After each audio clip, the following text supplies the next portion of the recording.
Hello everybody, welcome back. We are talking about Lost Ark again today and diving back into those early levels to get everybody nice and acclimated. This is in fact a YouTube video though, so remember to like if you like it, comment if you don't, but subscribe for more content to comment on, either in the positive or the negative, because that's the YouTube feedback loop that we all know and love. Anyway, back to the matter at hand here. So, Lost Ark in the first 50 levels is an actually really cool experience and shouldn't be skipped over if you are on your first approach. Last episode we talked about skills and the tripod system, so this episode we're going to talk about gear. So when you first get a new piece of gear in your first 50 levels, you'll notice that some of those have a little blue arrow on them that faces in the upward direction. All the gear that has that little symbol, just right click on it. Now let's talk about something else. Now, but in all seriousness, gear is not going to be super important to inspect and mix and match before you make it to the end game. So just right-click those little blue arrow gear pieces and set your brain to cruise control until you make it all the way up to item level 302. We'll circle back to that once we make it to 50 and start talking about the gear score, but for now, just take it easy on the gear. Now let's get to the real meat and potatoes of this video. There are a lot of small systems in place for this game that you might end up missing if you're not looking out for them. The very first one, which is super unsuspecting, is a little purple XP tab in the bottom left-hand corner. Normally, your XP is in the color blue, and it fills up based on your combat and your quest completion. The purple bar, though, is what's called roster XP. Roster XP will gather much slower than combat XP and builds up to a cap of 250. Now, the reason that's so high is because the roster XP applies to every character you play on one server. Every time you hit a new tier in roster XP, you'll unlock permanent stats for every character that you play. That means that once you've made and play your 5th or 6th character, they'll have a ton of passive stats that make them hella strong early on. Not only that, but there are specific potions and other items you can get by hitting milestones in roster XP. One thing to mention though is that when you collect those roster rewards, definitely make sure they're going to your main character. You don't want to divvy those up between your roster because they are a one-time use and you'll want to put them on your biggest, most important character. Whichever one that you have the most fun with, whichever one that you're considering as your main, you want to funnel all those things into that character. So part of the fun of the action RPG aspect of Lost Ark is playing one of the multiple classes and then going on to experiment with others that are wildly different. The game will actually let you assign your main character, so you can see it right there in the menu at the character select, and the others are considered alternates. It doesn't sound important now, but if you find yourself in the end game later on, alternate characters are going to be a great way to get the stuff that you need for deeper digging into the really fun content.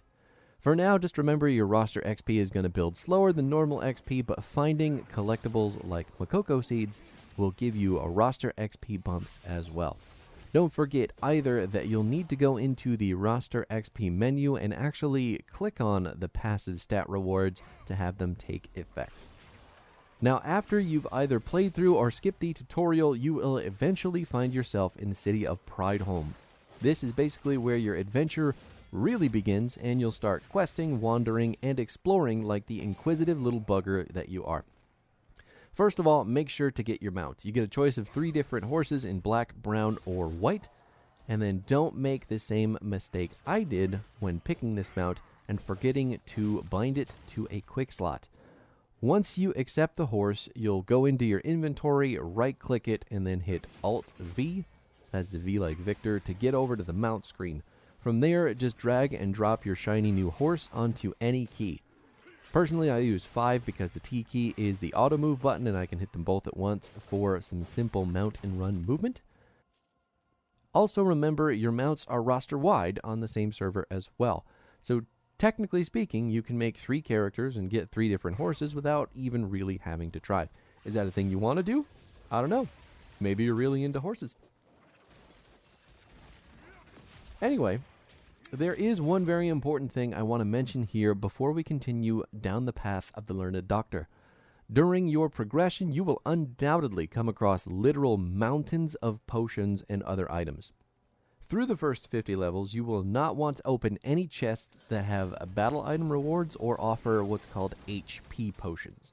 The reason for that is that a lot of these items aren't really necessary to progress to level 50, but once you reach that point, these items are needed in raids, dungeons, and other types of content that doesn't allow you to use what are called healing potions.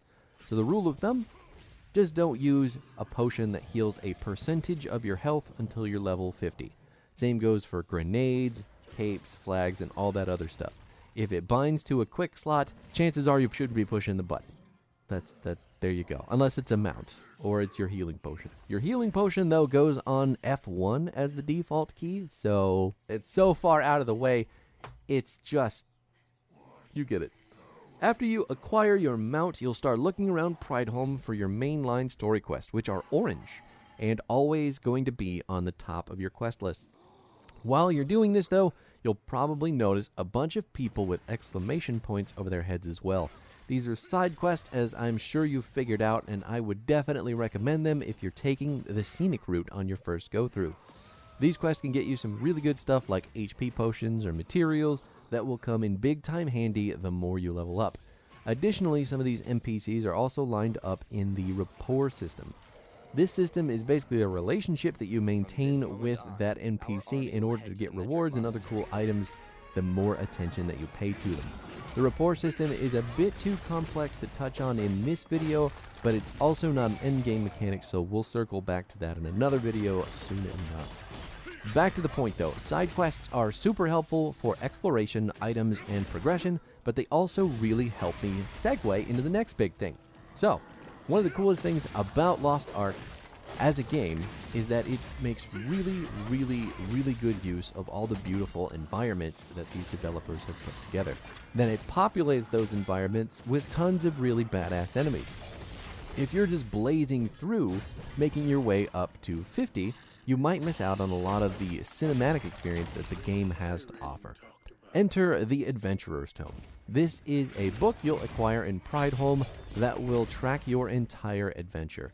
This system is out there to reward people who go looking high and low for collectibles, scenic views, and rare monsters.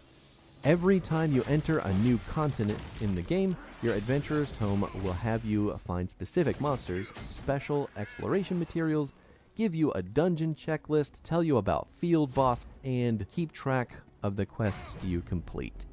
As you do all of these things and complete all of the entries, you'll actually get rewarded with a lot of really cool stuff.